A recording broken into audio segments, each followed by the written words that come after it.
கத்தோலிக்க திரு அவையினுடைய வழிபாட்டு விதிமுறைகளின்படி நம்ம ஆலயத்தில் இந்த இறைவார்த்தை வழிபாட்டில் முதல் வாசகம், இரண்டாவது வாசகம், நற்செய்தி வாசகம், ஞாயிற்றுக்கிழமைகளிலும் பெருந்திருநாட்களிலும், சாதாரண நாட்களில் முதல் வாசகம், நற்செய்தி வாசகம், எல்லா நாளுமே பதிலுரை பாடல் இருக்கிறது. விதிகளின்படி, நமது திருவழிபாட்டு விதிகளின்படி பேதுருடைய திருமுகத்திலிருந்து வாசகம், நம்ம முதல் வாசகம்னு அதை சொல்கிறோம். இத்தனாவது அதிகாரம், இத்தனாவது வசனம்னு சொல்லக்கூடாது என்பது தான் விதி. ஓகே, அதுதான் விதி. அது வசனங்களே நாம் சொல்ல வேண்டிய அவசியம் இல்லை.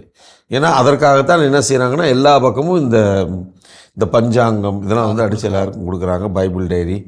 ஏன்னா இதுதான் விதி.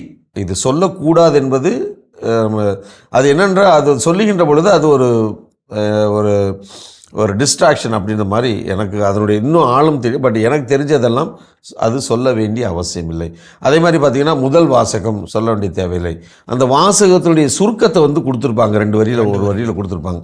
அதை வாசிக்க வேண்டிய அவசியம் இல்லை. ஆனால் நம்ம சொல்கிறோம். ஏன் சொல்கிறோம்னா சரி, இப்போ இவங்க சொன்னாங்க இல்லையா, நான் அப்போ தான் எனக்கு எளிதாக இருக்கிறது, புரிதாக அப்படின்னு. அதனால் இது என்கிட்ட நிறைய பேர் என்கிட்ட திருவழிபாட்டு விஷயங்களை வெறும் நுணுக்கமாக கடைபிடிக்கணும் இது சொல்லக்கூடாதுல்ல, ஏன் மாதா டிவியில் சொல்கிறீங்க அப்படின்லாம் என்கிட்ட கேள்வி கேட்டிருக்கிறாங்க. நான் உங்களுக்கு என்ன சொல்கிறேன், அப்பா, சட்டம் ஒன்று இருக்கிறது. சட்டம் மனிதருக்கு பயனுள்ளதாக இருக்க வேண்டும்.